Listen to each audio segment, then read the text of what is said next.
ಹಿಂದೂಗಳಲ್ಲಿ ಅಸಮಾನತೆ ಇದೆ, ಅದಕ್ಕೆ ಮತಾಂತರವಾಗ್ತಿದ್ದಾರೆ ಅಂತ ಸಿದ್ದರಾಮಯ್ಯ ಅವರು ಹೇಳಿದ್ದಾರೆ. ನಾನು ಒಂದು ಕೇಳಲಿಕ್ಕೆ ಬಯಸ್ತೇನೆ. ಹಿಂದೂಗಳಲ್ಲಿ ಅಸಮಾನತೆ ಇದೆ, ತಾರತಮ್ಯ ಇದೆ ಅನ್ನೋ ಕಾರಣಕ್ಕೆ ಕ್ರೈಸ್ತರಾಗಿಯೋ ಮುಸಲ್ಮಾನರಾಗಿಯೋ ಕನ್ವರ್ಟ್ ಆದರು ಅಂತ ತಿಳ್ಕೊಳ್ಳಿ. ಕನ್ವರ್ಟ್ ಆದಮೇಲೆ ಅಲ್ಲಿ ಸಮಾನತೆ ಅನ್ನೋದು ಸಿಗಬೇಕಲ್ವಾ? ಕನ್ವರ್ಟ್ ಆದಮೇಲೆ ಕನ್ವರ್ಟ್ ಆಗಿರುವಂಥ ನಮ್ಮ ಕಾಲೋನಿಯ ಜನರಿಗೆ ಜೊತೆ KJ ಜಾರ್ಜು, ಮಾರ್ಗರೆಟ್ ಆಳ್ವಾ, ಆಸ್ಕರ್ ಫರ್ನಾಂಡಿಸು ಇಂಥವರೆಲ್ಲ ಸಂಬಂಧ ಬೆಳೆಸ್ಬೇಕು ತಾನೆ, ಸಮಾನತೆ ಸಿಗಬೇಕಲ್ವಾ? ಸಂಬಂಧ ಬೆಳೆಸ್ತಿದ್ದೀರಾ? ಅಲ್ಲಿ ಹೋಗಿ ಕನ್ವರ್ಟ್ ಆಗಿ ಆದಮೇಲೂ ಕೂಡ ಜೀಸಸ್ದು ಏನು ಹೇಳಿ, ಜೀಸಸ್ ಹುಟ್ಟಿರೋದು ಜಗತ್ತಿನ ಪಾಪ ಪರಿಹಾರಕ್ಕಂತೆ. ನೀವು ಜೀಸಸ್ಸನ್ನು ನಂಬಿದರೆ ನಿಮ್ಮ ಪಾಪ ಪರಿಹಾರ ಆಗುತ್ತಂತೆ. ಇವರೆಲ್ಲರೂ ಕೂಡ ಕನ್ವರ್ಟ್ ಆಗೋಗ್ಬಿಟ್ರಲ್ಲ. ಕನ್ವರ್ಟ್ ಆದಮೇಲೂ ಕೂಡ ಆದಿ ಕರ್ನಾಟಕ ಕ್ರೈಸ್ತ, ಬಲಿಜ ಕ್ರೈಸ್ತ, ಗೌಡ ಕ್ರೈಸ್ತ, ಲಿಂಗಾಯತ ಕ್ರೈಸ್ತ, ಬ್ರಾಹ್ಮಣ ಕ್ರೈಸ್ತ, ಅದರಲ್ಲಿ ಮಾಧ್ವ ಕ್ರೈಸ್ತ, ಅಲ್ಲಿ ಯಾಕೆ ಬಂತು? ಸಮಾನತೆ ಸಿಕ್ಕಾಗಿದೆಯಲ್ಲ ಸರ್. ಸಮಾನತೆ ಸಿಕ್ಕಾದ್ಮೇಲೆ ಅವ್ರನ್ನ ರಿಸರ್ವೇಷನ್ ಪರಿಧಿಯಿಂದ ಆಚರಿಸಬೇಕಲ್ವಾ? ನೀವು ಜಾತಿ ಗಣತಿ ಒಳಗಡೆ ಮತ್ತೆ 47 ಸಬ್ ಕಾಸ್ಟ್ಗಳು ಏನು ಹಿಂದೂ ಸಬ್ ಕಾಸ್ಟ್ಗಳನ್ನ ಅದಕ್ಕೆ ಮುಂದಕ್ಕೆ ಕ್ರಿಶ್ಚಿಯನ್ ಅಂತ ಸೇರಿಸ್ಕೊಂಡು ಯಾಕೆ ಮಾಡಿದ್ರಿ?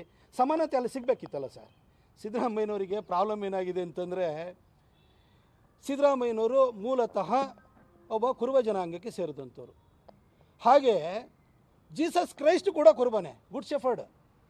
ಪಾಪ ಅವ್ರಿಗೆ ಏನು ಅನಿಸ್ಬಿಟ್ಟಿದೆ ಅಂತಂದರೆ, ಯಾರ್ಯಾರು ಕನ್ವರ್ಟ್ ಆಗ್ತಾರಲ್ವ ಅವರೆಲ್ಲರೂ ಕೂಡ ಒಂದ್ಸರಿ ಕನ್ವರ್ಟ್ ಆದರೆ ನಮ್ಮ ಕುರುಬರಾಗ್ಬಿಡ್ತಾರೆ ಅಂತ ತಿಳ್ಕೊಂಡಿದ್ದಾರೆ ಅವರು.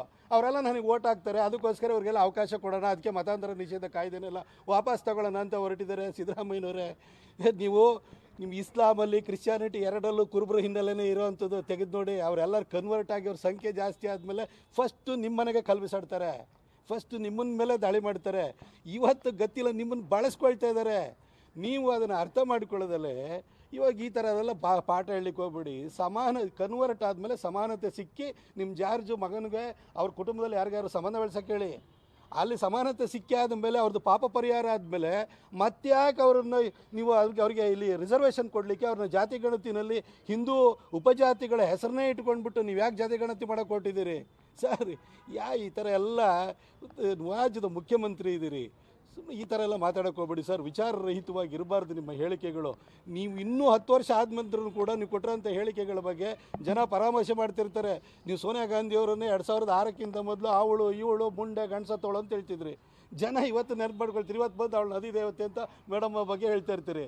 ಜನ ಇದು ದಾಖಲೆ ರೂಪದಲ್ಲಿ ಇರುತ್ತೆ ಸರ್. ಸಾರ್ವಜನಿಕ ಜೀವನದಲ್ಲಿ ಇರುವಂಥವ್ರು ನಾವು ಮಾತುಗಳನ್ನು ಅಳೆದು ತೂಗಿ ಆಡಬೇಕಾಗುತ್ತೆ.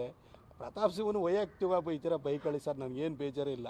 ಆದರೆ ವಿಚಾರಗಳ ಬಗ್ಗೆ ಮಾತಾಡಬೇಕಾದ್ರೆ ತರ್ಕಬದ್ಧವಾಗಿ ಮಾತಾಡೋದನ್ನು ರೂಢಿಸ್ಕೊಳ್ಳಿ ಸರ್.